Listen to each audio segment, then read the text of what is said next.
கர்த்தரும் இரட்சகருமாகிய இயேசு கிறிஸ்துவின் நாமத்தினாலே பீஸ்ஃபுல் மினிஸ்ட்ரி சார்பாக உங்களை சந்திப்பதில் மிகுந்த மகிழ்ச்சி அடைகிறேன். இன்றைக்கு மதியினத்தை குறித்து பார்ப்போமா? பிரசங்கி 10:1 செத்த ஈக்கள் தைலக்காரனுடைய பரிமள தைலத்தை நாரி கெட்டு போக பண்ணும். ஞானத்திலும் கணத்திலும் பெயர் பெற்றவனை சொற்ப மதியினமும் அப்படியே செய்யும் என்று சாலமன் ஞானி பிரசங்கியில் சொல்கிறார்.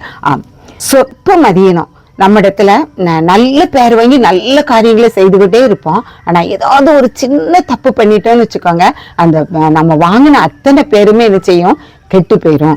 அதாவது நல்ல பேர் வாங்குறது ரொம்ப கஷ்டம், ஆனா கெட்ட பேர் வாங்குறது ரொம்ப ஈஸி. அது போலதான் இந்த சொற்ப மதியினமும் நம்மளை என்ன செய்யும்? நல்லவர்கள்ங்கிற பேரை மாற்றி தீயவர்கள் கெட்டவர்கள்ங்கிற பேரை வாங்கித்தர அது உதவிகரமாக காணப்படும்.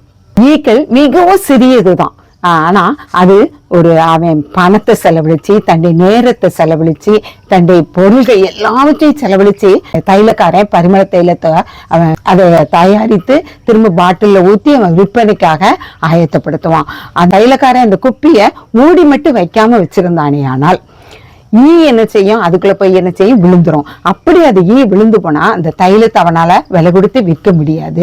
அவனுக்கு அது நஷ்டத்தை உண்டு விற்கிறதாக காணப்படும். அப்போ இந்த தைலத்தை மூடி வைக்காதது அவனுடைய ஒரு சொற்ப மதியினம் தான். அவன் மூடி வைத்திருப்பானால் அவன் பொருள் அவனுக்கு கெட்டு போயிருக்காது. இது போலதான் நாமளும் நம்முடைய வாழ்க்கையில எவ்வளவோ காரியங்கள் செய்துகிட்டே போவோம். கடவுளுக்கு பிரியமானவளை செய்வோம், எல்லா காரியங்களையும் செய்துகிட்டே வருவோம். ஆனா ஏதாவது ஒரு சின்ன காரியம் நம்மளை புண்படுத்துமே ஆனால் நம்ம வாயின் வார்த்தைகள் என்ன செய்வோம்? விட்டு விடுவோம். அது நிமித்தமாக நம்முடைய ஆவிக்குரிய வாழ்க்கையில நம்ம சற்றே பின்மாறி போனவர்களாக காணப்படுவோம். அதனாலதான் ஞானமா நம்ம நடந்து கொள்ளணும். கர்த்தர் மேல் நம்பிக்கை வைத்திருந்த எசேக்கியா ராஜாவை போல் அவனுக்கு முன்னும் பின்னும் ஒருவனும் இருந்ததில்லை என்று வேதம் நமக்கு சொல்கிறது.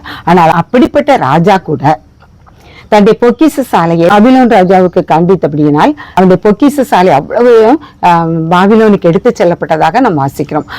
ஒரு சிறிய காரியத்தை நிமித்தமாக தன்னுடைய பொக்கிச சாலையில் உள்ளதெல்லாம் பாருங்கன்னு அவன் காமிக்க போய் எல்லாவற்றையும் அவன் இழந்து போகக்கூடிய அளவுல அவனுக்கு நேரிட்டது. நாம் இப்படித்தான் நம்முடைய காரியங்கள், பெருமையான காரியங்கள் எல்லாவற்றையும் மற்றவர்களிடத்தில் சொல்லும் போது அந்த பெருமை நிமித்தமாக, இந்த சிறிய சொற்ப மதியினத்தின் நிமித்தமாக நாமும் கூட சில காரியங்களை இழந்து போகிறவர்களாக, நற்பெயரை இழந்து போகிறவர்களாக காணப்படுகிறோம்.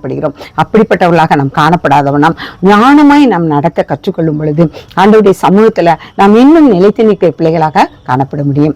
சிமியோனும் லேவியும் யாக்கோபு கணக்கி மிகவும் நோவாக காணப்பட்டாங்க. ஏன்னா அந்த தேசத்து பெண்களை பார்க்க தீனால் போக போய் அந்த காரியம் நடைபெற்ற நிமித்தமாக அவங்க 2 பேரும் என்ன செஞ்சாங்க? அந்த ஆண்மக்கள் அனைவரையும் என்ன செஞ்சாங்க? வெட்டி போட்டாங்க. அவங்க தீனாலோட அந்த சின்ன மதியினம் அவ போய் சுற்றி பார்ப்போமே போக போய் அந்த மக்களோட அழிவுக்கு அவளுடைய சகோதரர்கள் காரணமாக காணப்பட்டாங்க. நம்முடைய காரியங்கள்ல நம்ம திறம்பட ஞானமா நடந்தா மாத்திரம்தான் அழிவுக்குட்பட்டு போகாதவனா ஆண்டவர் நம்மை பாதுகாப்பார். ஆண்டவர் நமக்கு ஞானத்தை தந்திருக்கிறார். அந்த ஞானத்தை நாம் பயன்படுத்துகிற பிள்ளைகளாக, புத்தியை உடையவர்களாக காணப்பட வேண்டும். யோசுவா தன்னுடைய சேனைகளோடு போரிட்டு ஒவ்வொரு நாட்டையா பெற்றுக்கொண்டவனாக காணப்பட்டான். இஸ்ரவேல் ஜனங்களை வழிநடத்தி வருகையில அந்த மக்களை வழிநடத்த அத்தனை கஷ்டப்பட்டு வழிநடத்தி இருக்கும்போது இந்த ஆகான் என்பவன் என்ன செய்தான் பாத்தீங்களா? அவன் பாபிலோன் சால்வை மேல ஆசைப்பட்டவனாக அதை எடுத்துக்கொண்டது நிமித்தமாக யோசுவாவும் அவனுடைய சேனைகளும் யுத்தத்துல தோற்கடிக்கப்பட்டவர்களாக காணப்பட்டாங்க. மோக இச்சை, அவனுடைய அந்த பாபிலோன் சால்வை மீது அவன் கொண்ட மோக இச்சையினால அதை அவன் வீட்டுக்குள்ள புதைத்து வைத்தது நிமித்தமாக இஸ்ரவேல் ஜனங்கள் தோல்விக்கு மேல தோல்வி பெற்றவர்களாகவே காணப்பட்டாங்க.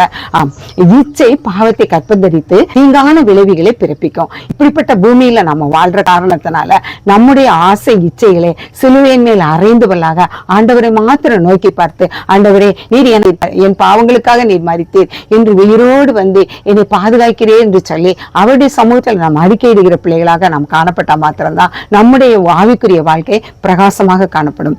இப்படியாகத்தான் ஒரு கண்டிப்பான தகப்பனார் தன்னுடைய குடும்பத்தை மிகவும் சீரும் சிறப்புமாக வழிநடத்திட்டு வந்தாங்க. அவருடைய பிள்ளைகள் வாலிப பிள்ளைகளாகும் போது, அப்பா நாங்க இந்த ஒரு விசேஷ வீடுகளுக்கு நாங்க போனோம் அப்படின்னு சொல்லி தகப்பனாட்ட கேட்கறாங்க. உடனே இந்த தகப்பனார் சொல்றாரு, நீங்க போகக்கூடாது அப்படிங்கிறாங்க. அப்ப அந்த பிள்ளைங்க சொல்றாங்க, நாங்க வளர்ந்துட்டோம்லப்பா, எங்களுக்கு அறிவு இருக்குல்லப்பா, நாங்கெல்லாம் கெட்டு போகவே மாட்டோம் அப்படின்னு சொல்லுதுங்க. உடனே அவர் ஒரு கறிக்கட்டையை எடுத்துக்கொண்டு வந்து அந்த பிள்ளையை கையில கொடுக்குறாரு. கொடுத்த உடனே அப்ப அந்த பிள்ளை என்ன செய்யுதுன்னா அந்த கறிக்கட்டையை வாங்கினவுடனே சரி அது கையில கருப்பாயிட்டு. அது மாத்திரம் இல்ல, அது வெள்ளை சட்டை போட்டிருந்தது, அந்த சட்டையும் கறிக்கட்டப்பட்டு கருப்பாயிட்டு. அப்ப அவர் சொல்றாரு, இது ஏன் கருப்பாச்சு அப்படின்னாரு. அப்ப நீங்க தந்தீங்க, நான் என்ன செஞ்சேன், அதை கையில வச்சிருந்தேன், தவறுதெல்லாம் என் சட்டையில விழுந்துட்டு அது சட்டை கருப்பாயிட்டு அப்படின்னா.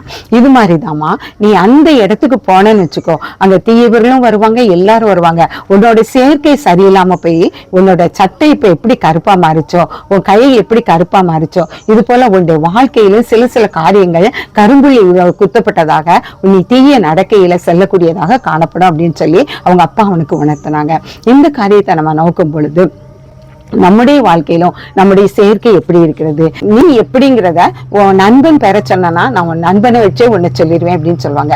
அப்போ நம்மளுடைய சேர்க்கை எப்படி இருக்கிறது, நம்முடைய சேர்க்கை தீயவர்களோடு காணப்படுகிறதா அல்லது நல்லவர்களோடு காணப்படுகிறதா என்று நாம் சற்று யோசித்து பார்க்கிறவர்களாக காணப்பட வேண்டும். எப்படியாக ஒரு பரிமள தைலம் திறந்து இருக்கும் போது அதுல ஒரு ஈ விழுந்து அந்த தைலமே நம்ம நாடி போகக்கூடிய அளவுல காணப்படும் பொழுது அது ஒன்றுக்கும் உதவாததாக, அவ்வளவு கஷ்டப்பட்டு தயாரித்தது ஒன்றுக்கும் உதவாதது போனது போல அவ்வளவு தூரம் நம்ம ஆண்டவர் நமக்காக மரித்து நமக்காக வைத்து நம்முடைய வாழ்க்கையை அவர் சீர்படுத்தி கொண்டிருக்கும் பொழுது, நாம அவரோடு கூட வாஞ்சித்து நடந்து கொண்டிருக்கும் பொழுது ஏதோ ஒரு சிறிய காரியம், ஒரு சிறிய இச்சை நம்முடைய உள்ளத்துல வந்துவிட்டால் நம்ம முழுவதும் வெறுமையாக முழுவதும் வேஸ்டாக போயிடுவோம். அப்படி நாம வேஸ்டா போகாதவனா நம்முடைய வாழ்க்கை நல்ல முறையில ஆண்டவருக்கு பிரியமானதாக காணப்படத்தக்கதாக நாம ஆண்டவருக்கு கனிதருகிற பிள்ளைகளாக காணப்படுவோமே. ஆனால் ஆண்டவருடைய காரியங்களை மாத்திரம் நாம் நோக்கி பார்க்க வேண்டும்.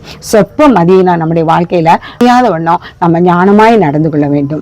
ஒவ்வொரு நாளும் நாம் ஆண்டவருடைய சமூகத்துல காத்திருந்து, ஆண்டவரே இந்த நாளை எனக்கு நீர் ஆசீர்வதித்து வழி நடத்தணும், இந்த நாள் நடத்துவதற்கு எனக்கு ஞானத்தை தரும், நம்ம அவருடைய சமூகத்துல அமர்ந்து இருக்கும்போது அவருடைய மெல்லிய சத்தத்தை நாம் உணர்ந்து கொண்டவர்களாக நம்முடைய வாழ்க்கையை ஒரு பரியாசக்கார மத்தியில் நம்ம உட்காராதவண்ணம் நம்ம காணப்படும் பொழுது ஆண்டவர் நம்முடைய வாழ்க்கையை சீரும் சிறப்புமாக மாற்றி தருவார். கர்த்தர் இந்த வார்த்தைகளை ஆசீர்வதிப்பாராக. ஜெபம். எங்களை அளவில்லாமல் நேசிக்கிற அருமையான தகப்பனையும் நன்றியோடு துதிக்கிறோம்ப்பா.